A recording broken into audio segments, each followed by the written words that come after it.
Simba si Simon. Asa dagay, bas in bakasyon.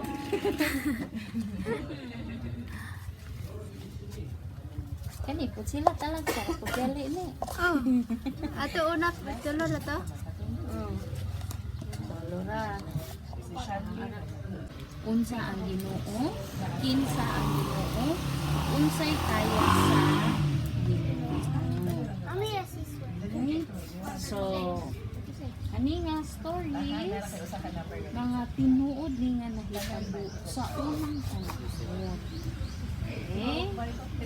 So, ang uban nga stories nahitabo before pa panganak si Jesus. Mga apoy stories nahitabo while si Jesus nagpuyo sa kalibutan. After namatay si Jesus, naabot diri umuuan, ibakita po, dali sila sa Bible, ang story sa life ni Jesus.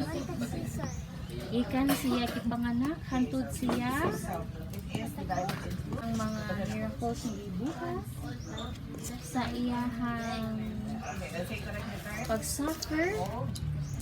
Ato before siya gilansang sa cross, hantod siya namatay o Nabuhi.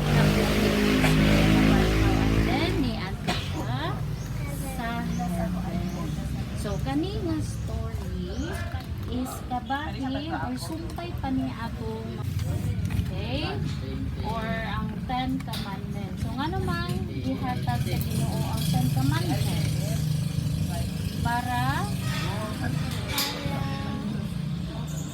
para sundon sa mga tao or dili? Para sundon sa mga tao. So katong mga commandments gihatag to sa Ginoo. When the people believed the report of the other 10 spies, God punished them. So katong mga tao nga tuo sa report na tong 10 spies nga bad ang mga taga Kanaan, they tell or told bad things about the Kanaan, unsa may gibuhat sa Ginoo? God punished them. So, naay consequence. So, God also punished the 10 spies who gave bad report. So, katong mga tawo nga nito, sa dili tinuod, o katong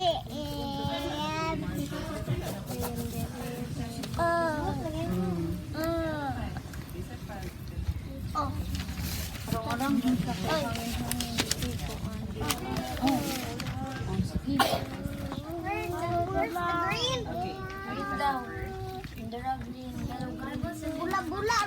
Daan lang gitakda sa Dios nga himuon kitang iyang mga anak pinaagi kang Hesus Kristo. So mao kini ang iyang kagustuhan. So daygon nato ang Dios. Amen? Siyempre, ato gundaygon ang Dios tungod sa iyang mahimayaong grasya, sa iyang gasa nga gihatag kanato pinaagi sa iyang hinigugmang anak. Amen. So mga igsoon, may ani kita aron magpasalamat sa atong buhi nga Dios, aron ato siyang pagadayigon, pagpasalamatan, pagkasimbahon tungod kay takos siya sa atong pagabuhaton karong kabuntagon. Amen. Pasalamat kita.